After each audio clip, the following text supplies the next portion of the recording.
Boa tarde, pessoal. Essa aula era na sexta-feira passada, mas nós não tivemos aulas por conta do feriado da Universidade da Cidade. Então vamos hoje, né? Nós vamos falar agora sobre o processo, né, do fim do tráfico negreiro no mundo e o impacto que isso teve na economia brasileira na época, no Segundo Império, né? No início do século. Aqui é 19, gente, ficou 20. No início do século 19, ali por volta de 1800, o Reino Unido, que na época era a maior potência, né, industrial, iniciou uma forte campanha pelo fim da escravidão. E nós vamos ver por quê. Porque, primeiro, olha, os britânicos foram um dos maiores responsáveis pelo tráfico de escravos no mundo durante muito tempo. Mas e quando chega nessa época, os interesses dos britânicos do Reino Unido, ali da Inglaterra, já tinham mudado. Eles já tinham outros interesses, outras formas de ganhar dinheiro que não necessitava mais de manter o tráfico. Muito pelo contrário, o tráfico, com o desenvolvimento da indústria,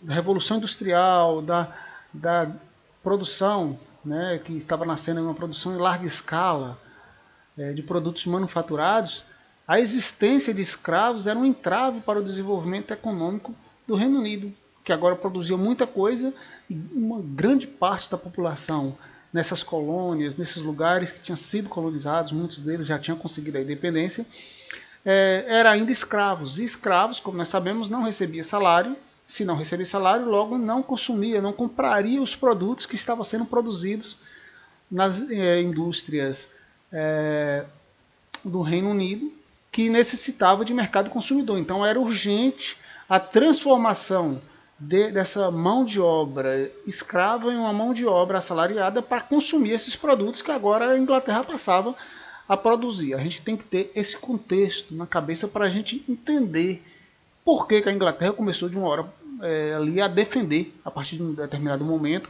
o fim do tráfico de escravos e o fim da escravidão. Não é porque os caras eram bonzinhos, até mesmo porque eles foram responsáveis durante muito tempo por colonização em várias áreas utilizando a mão de obra escrava, como por exemplo no sul dos Estados Unidos, as colônias do sul foi colonizada pelos ingleses e usando mão de obra escrava. Feito esse parênteses, vamos lá. Em 1807, os britânicos eles proibiram, né, o tráfico de africanos escravizados para suas colônias. Ou seja, até aqui ainda chegava, em 1807 ainda chegava pessoas escravizadas nas colônias britânicas em volta do mundo, que tinha muitos lugares que os britânicos tinham colônias. Quando chega em 1833, eles vão abolir a escravidão em todos os seus domínios, ou seja, em qualquer lugar, qualquer território que fosse dominado pelos britânicos, em 1833 eles acabam a escravidão.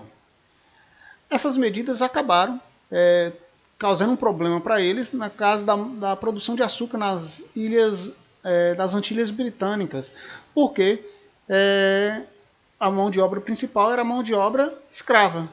E aí isso vai tornar o açúcar mais caro, né, do que a produção aqui no Brasil. Nesse primeiro momento, a abolição da escravidão na produção de açúcar das Antilhas Britânicas vai favorecer o comércio brasileiro. E aí, para reverter essa desvantagem, é claro, o governo começa a pressionar, o governo britânico começa a pressionar o governo português para abolir também o tráfico negreiro.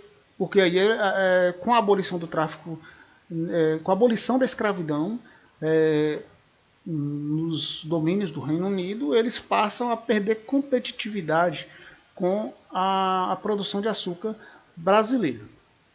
Mas também há outros motivos que vão impulsionar essa nova política britânica, né? Vamos lá ver quais eram elas.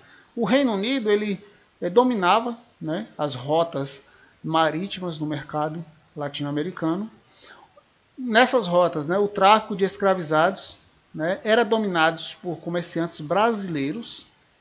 Está aí a maior pressão, né, porque eles pressionaram os portugueses, que o Brasil na época era colônia, não era colônia, mas era... Nessa época o Brasil já tinha se tornado independente, mas lembrar que quem governava o Brasil era o filho do rei de Portugal, né? Então havia uma ligação aí.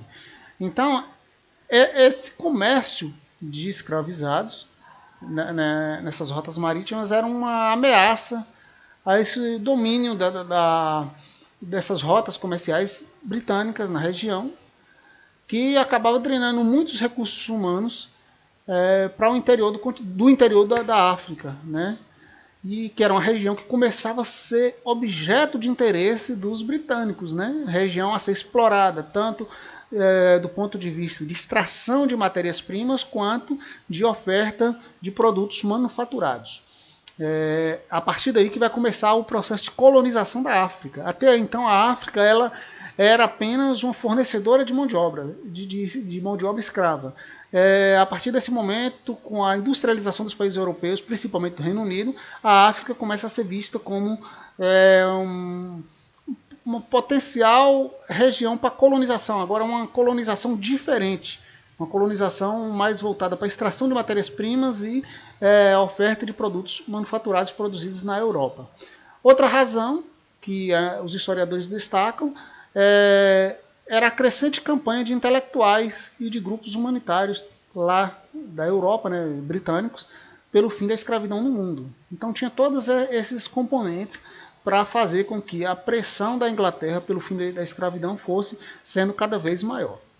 E aí, diante desse cenário, por diversas vezes, o governo brasileiro aprovou leis que previam o fim gradual do tráfico negreiro, mas essas leis não foram cumpridas, ou seja, diante de várias pressões ali do governo britânico, o governo brasileiro, o governo imperial, ele vai aprovar, né, várias leis que previam o fim da escravidão, não de vez, mas de forma lenta, ali, gradual, aos poucos.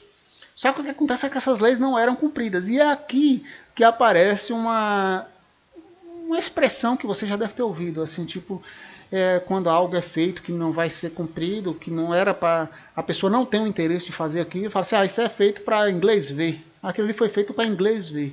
Nessa época aqui que usou muito essas expressões, né? O Brasil não tinha interesse em acabar com o tráfico negreiro, criava as leis apenas para os ingleses imaginarem que eles estavam fazendo alguma coisa, mas na prática não estava sendo feito nada. E aí é quando, em 1845, essa situação vai alterar, porque o parlamento britânico ele vai aprovar uma lei que ficou conhecida como a Bill Abbey.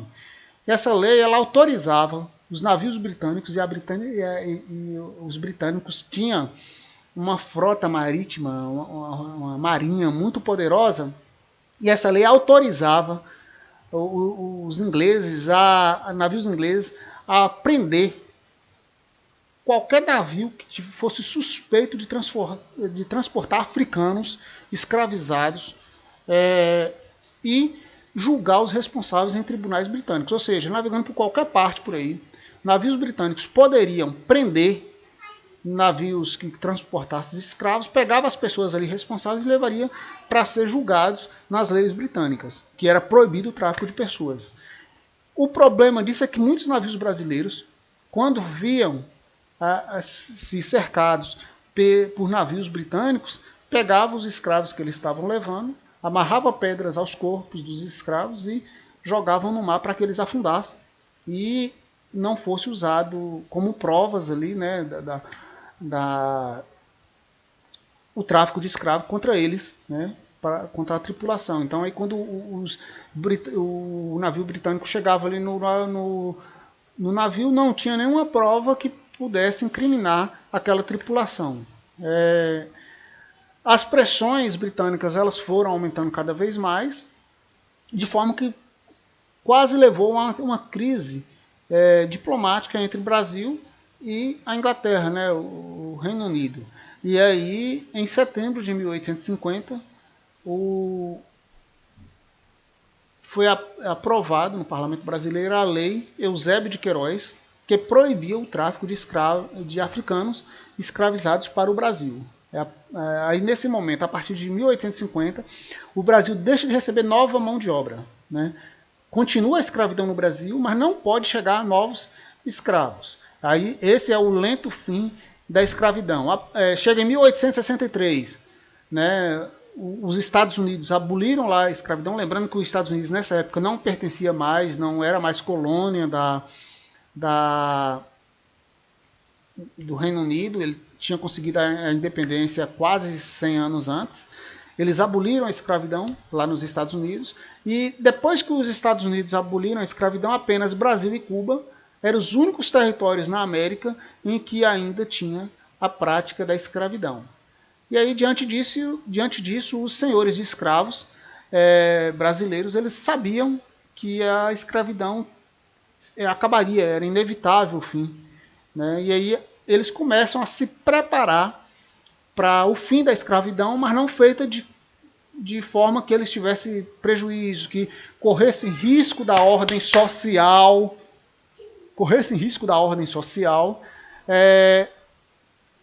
que até então era estruturada no Brasil.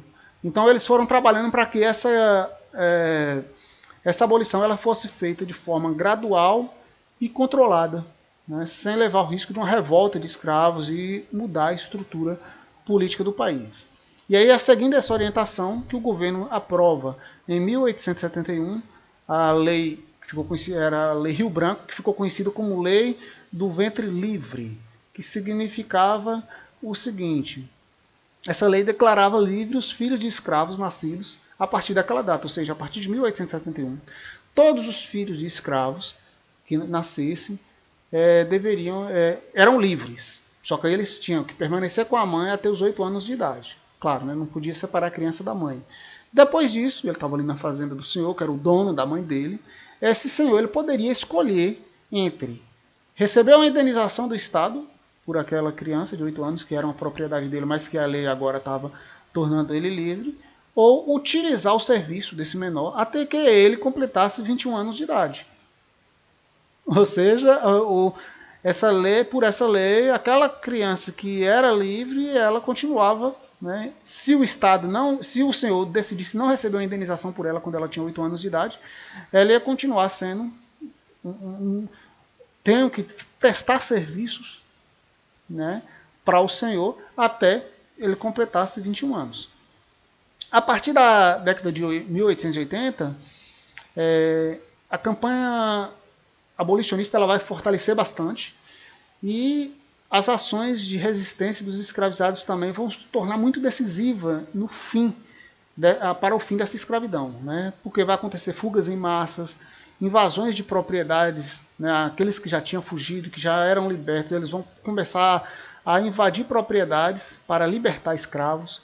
Vamos ter a formação de quilombos, desobediência e recusa daqueles que ainda eram escravizados em trabalhar, e muitas dessas coisas foram meio utilizadas para combater o fim escravista no Brasil, o fim do regime escravista.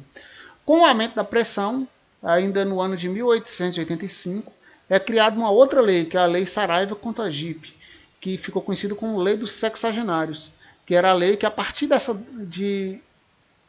que determinava que os escravizados que fizessem 60 anos ou mais a partir daquela data seriam considerados livres.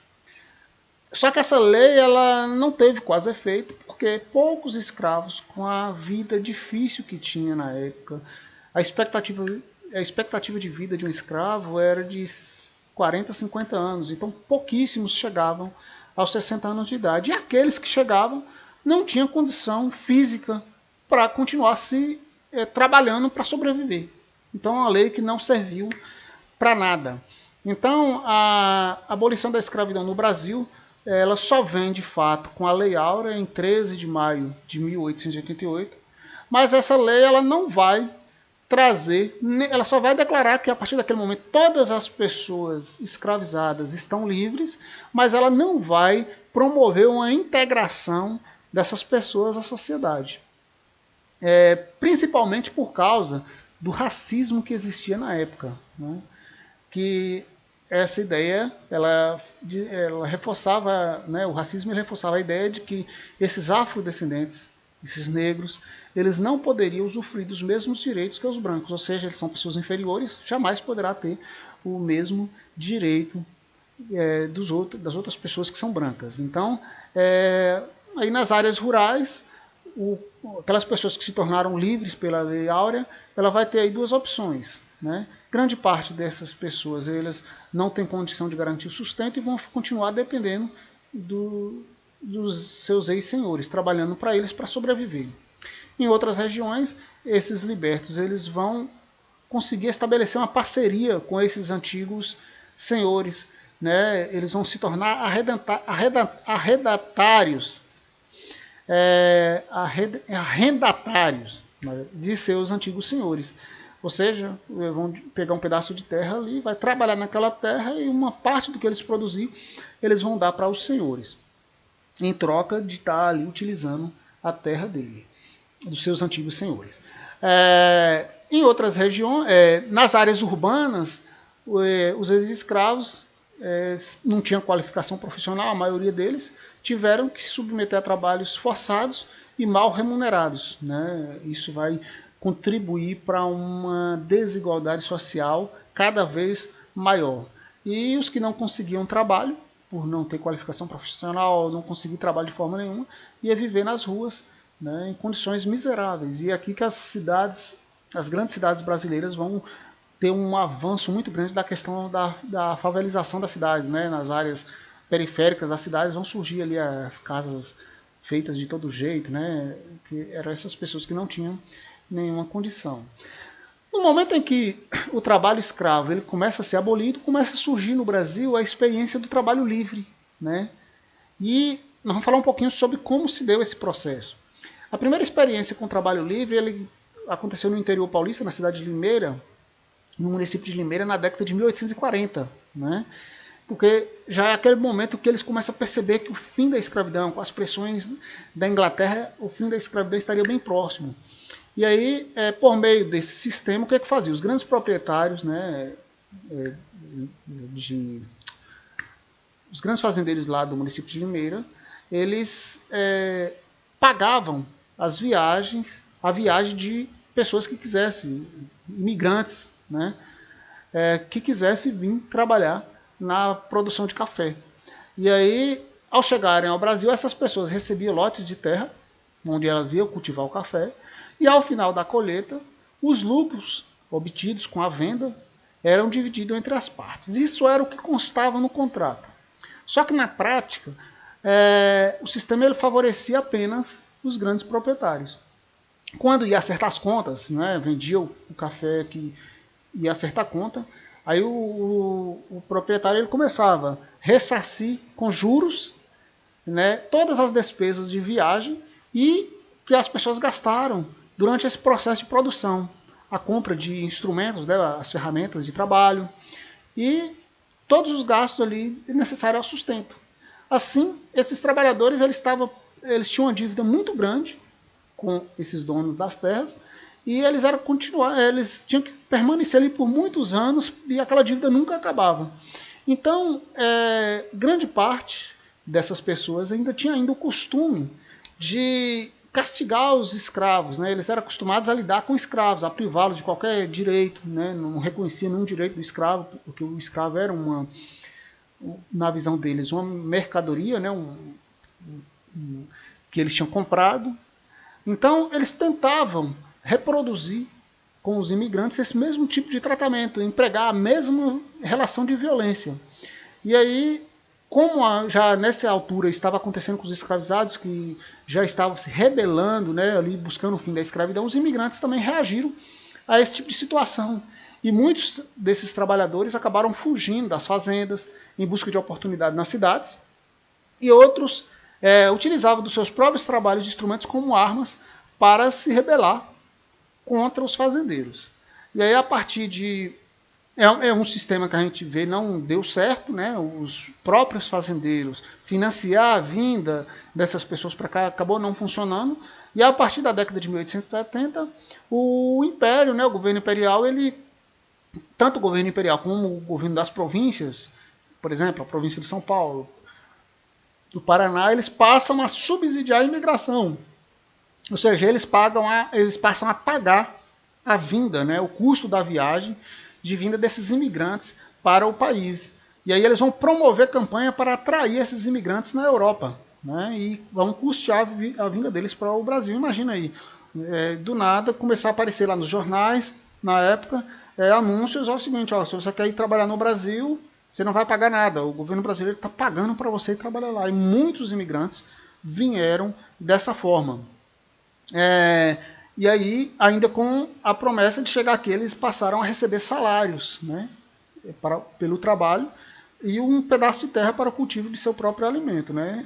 Então, só para se ter uma ideia, entre 1870 e 1890, 700 mil imigrantes chegaram ao Brasil dessa forma.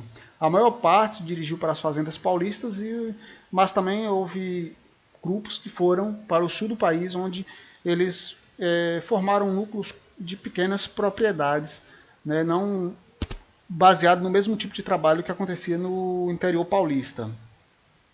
Essa política de incentivo da imigração europeia, ela também foi motivada pela ideia de pelo ideal de uma nação que era defendido por intelectuais e parte da elite republicana. Qual era esse ideal de nação? Para essas pessoas era necessário fazer no Brasil um branqueamento, ou seja, tinha vindo para cá muitos escravos, a população brasileira, nesse momento, a maioria era escrava, que tinha acabado de ser libertos, e era necessário vir essa população europeia para cá para fazer esse branqueamento, porque, né, eles difundiam a ideia de que um país, né, no caso o Brasil, que estava agora surgindo como um grande país no mundo, só ingressaria no rol das nações prósperas e civilizadas se houvesse esse processo de branqueamento, né? Para se ter ideia, essa questão do preconceito da época. E esse preconceito ele tinha um apoio no que na época era passado como científico, né? Hoje a gente sabe que eram estudos falsos, né? Pseudocientíficos, que buscavam apropriar das ideias de Darwin, né? Aquela ideia da seleção da espécie, né, que ao longo dos anos, muitos anos, as espécies ela vai permanecendo mais forte, e aí eles usavam essa teoria para explicar a sociedade e justificar a superioridade dos brancos, ou seja, o branco ele é o mais forte, ele é o melhor, entre aspas, né, assim, eles acreditavam que seriam os melhores, e que por isso deveria haver esse branqueamento para melhorar, entre aspas, vamos colocar isso aí, o povo brasileiro, que naquela época era um povo mestiço e mais para negro. Vamos falar um pouco aqui também, nesse momento, das transformações que vão acontecer, principalmente o desenvolvimento urbano na sociedade imperial brasileira, no país, né? Então, é durante o segundo reinado que ocorre todo esse processo, né? Existe também no segundo reinado a expansão do café, as grandes lavouras de café surgem ali durante o segundo reinado, e junto com essa produção do café ocorre um processo de modernização urbana em muitas cidades brasileiras. O café ele vai se expandindo para o interior, principalmente ali da região de hoje é o estado de São Paulo, vão tendo ali uma economia vai fortalecendo a economia nessa região e vão surgindo, isso vai favorecer o crescimento de indústrias nessa região do país e também o crescimento das cidades. Depois também a extinção do tráfico de escravos ela vai impulsionar, né, o aumento do trabalho assalariado, o que vai favorecer a atividade comercial, que é aquilo que eu disse. A partir do momento que acaba o trabalho escravo e que as pessoas passam a receber pelo que elas trabalham, elas têm dinheiro na mão para consumir. E aí, é claro, vai precisar de alguém vendendo para elas. Então isso vai favorecer o desenvolvimento de outras atividades no país, como a atividade comercial. Os centros urbanos eles se desenvolvem, né? As ruas elas foram pavimentadas, iluminadas, surgem aí os bondes puxados por animais, né? Cafés e confeitarias, teatros são ampliados, né? O surgimento ali de espaços de sociabilidade. As capitais brasileiras elas vão sendo as principais beneficiadas, né? Vão surgindo outras cidades para o interior, mas as capitais elas vão ser as mais beneficiadas. Por exemplo, Salvador ela vai ser ali um importante núcleo comercial de importação e exportação de produtos nordestinos, né? Mesmo após a proibição do tráfico. E a atividade comercial ela vai ser a principal responsável pelo desenvolvimento urbano nesse período. A gente vai ter a questão do contraste social e cultural, né? É um processo ali de crescimento econômico do país, com a expansão do café, o desenvolvimento das cidades. E o imperador, o Dom Pedro II, ele era um grande entusiasta da questão cultural, né? Ele vai financiar o colégio, que recebeu o nome de Colégio Pedro II, que até hoje é um famoso colégio do Rio de Janeiro. Esse colégio ele foi fundado em 1837 e vai se tornar uma das melhores instituições de ensino do país, onde estudava os filhos das famílias mais ricas da capital. Lembrando aqui, sempre que a gente estiver falando de estudar, isso é tudo ligado, né? Essas melhorias das cidades, só quem se beneficiava eram as parcelas mais ricas. A gente vai ver, por isso que a gente vai falar aqui do contraste, tanto social quanto do contraste cultural. Então,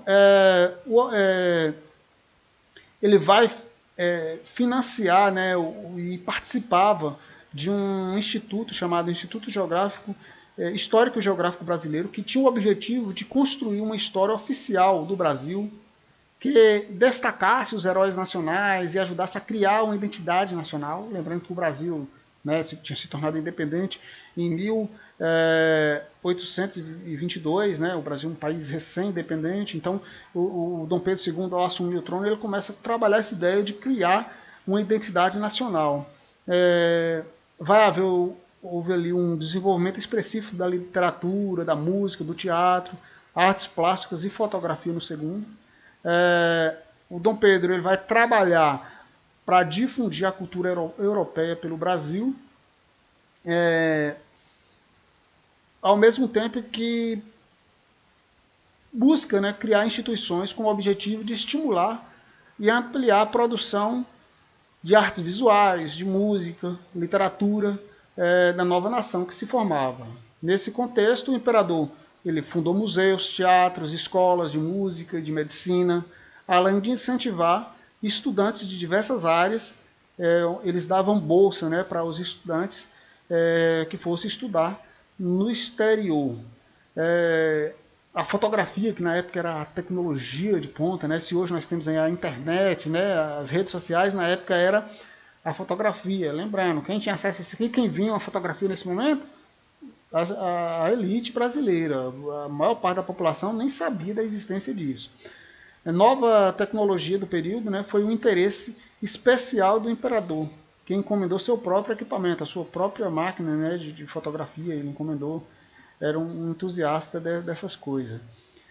Contudo, quais eram as expressões artísticas e culturais das camadas da sociedade? Aí esse texto aqui vai mostrar um pouco disso. Vamos ler ele aqui. Com o índice de analfabetismo de 85% da população, ou seja, 85% da população brasileira era analfabeta. O Brasil constituía uma ilha de letrados no mar de analfabetos, ou seja, um pequeno número de pessoas que consumia essa cultura toda que eu falei ali em cima, no mar de um monte de pessoas que não tinham noção do que era isso. Era forte a presença da cultura e da pintura popular, expressa na estatutária religiosa e nos ex-votos. Existia grande variedade de ritmos populares, como a modinha e o extraordinário chorinho. O mesmo se pode dizer do mundo da dança, onde o rezado, oriundo do batuque, o machixe constatava com a valsa e a polca dos salões. Povo e elite mantinham-se em mundos à parte, no campo cultural, assim como no mundo social e político. Então, isso aqui mostra o seguinte: essa grande parte da população, ela não consumia aquela cultura, né, de teatros, de música, literatura, que falamos lá antes, que era produzida nas escolas, vindo da Europa. Mas eles produziam a sua própria cultura, né, as suas pinturas populares, as suas danças, as suas músicas, né? E aí dessa maneira, e isso mostrava claramente essa divisão, né, tanto na questão cultural quanto na questão social e política. Ou seja, nas cidades, enquanto havia ali a modernização do centro das cidades, com ruas iluminadas, calçadas, havia em volta da cidade aquela periferia onde viviam as pessoas mais pobres, sem qualquer sistema de higiene ou condição de moradia. Essas pessoas não participavam da vida política do país, essas pessoas não consumiam a mesma cultura que uma pequena elite.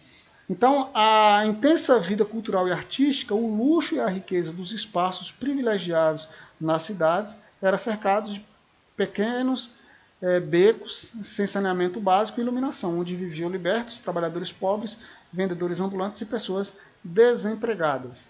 Apesar do crescimento da modernização das cidades, o Brasil continua a ser um país predominantemente analfabeto e agrário, com cerca de 80% de sua população vivendo no campo.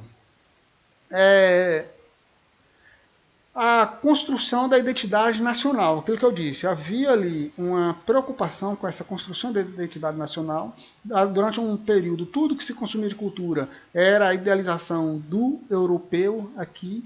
Então, a estreita relação das elites brasileiras com a europeia, ela vai refletir na produção cultural do país.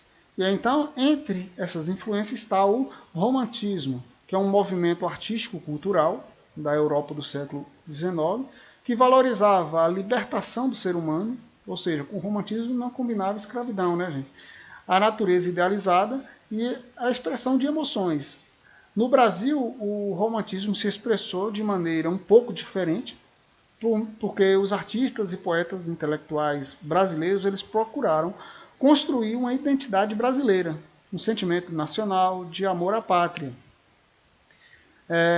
Isso é explicado pelo contexto que o Brasil vivia, né, de nascimento do país, né, durante ali o período imperial, os diversos conflitos separatistas nas revoltas, Farroupilha, Praieira, Cabana, os Sabinos, são diversas revoltas que acontecem pelo país, buscando autonomia política, separar, criar pequenos países. E isso vai também ter reflexo nas produções literárias brasileiras, né?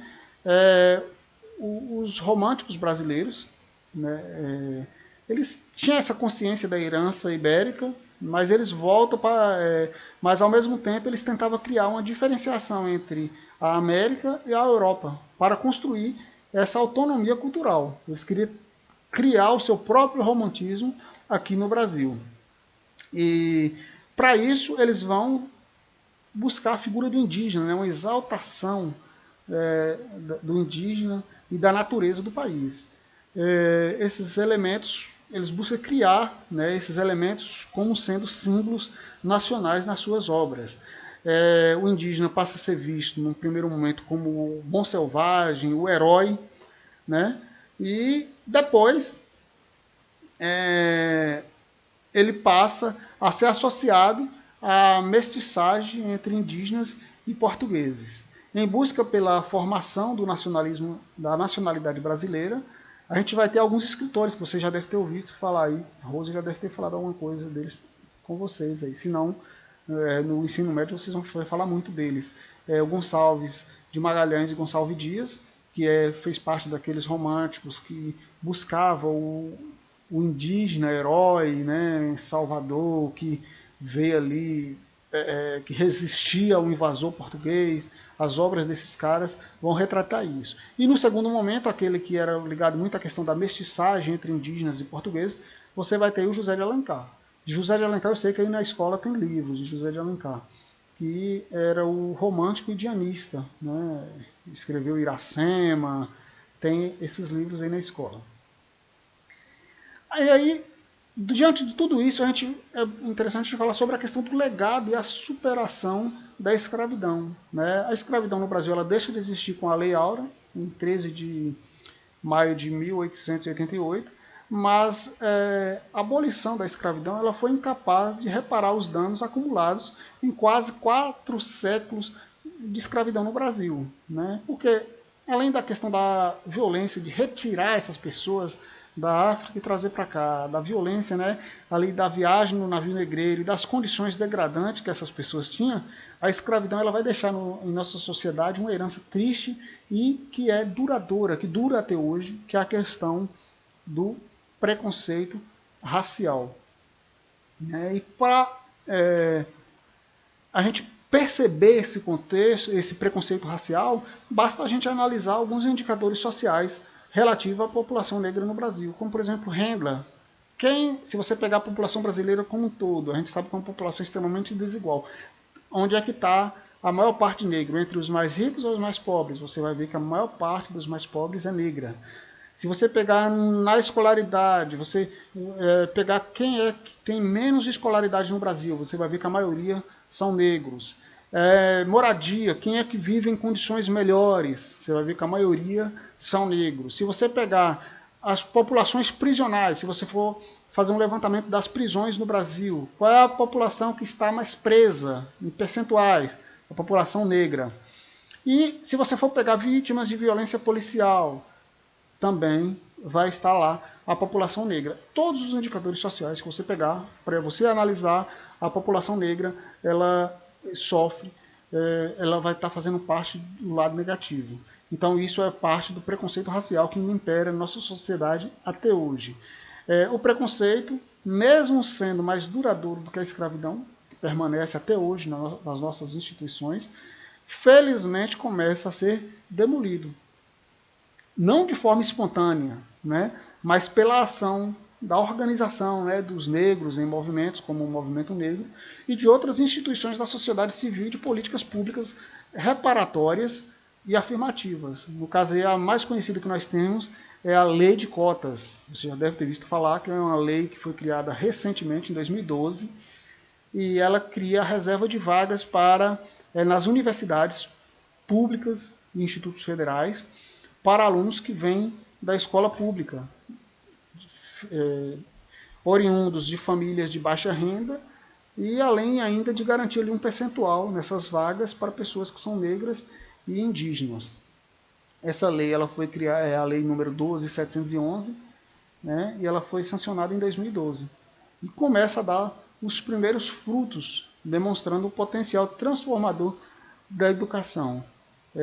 Aí nós temos aqui um exemplo, né, que dados sobre os alunos que entraram na Universidade Federal de Minas Gerais em 2016 mostram que as notas desses cotistas superaram, na maior parte dos casos, a nota dos alunos antes, né, de 2013. Isso derruba por terra que na época da sanção dessa lei houve uma discussão no Brasil muito grande por conta do preconceito, né, de pessoas que não queriam, né, ali a participação desses grupos pobres nessas universidades. Eles diziam o seguinte, que essas pessoas iam derrubar a qualidade do ensino nas universidades, que essas pessoas vinham de escolas que não tinham muita formação, que ia cair a qualidade do ensino. Aí os estudos agora, graças a Deus, mostram que não, que essas pessoas ao chegarem lá estudaram muito, correram atrás, e muito pelo contrário, a nota delas são até superior àquelas que formaram antes, que não entraram por essas cotas. Então é isso, pessoal, até a próxima aula.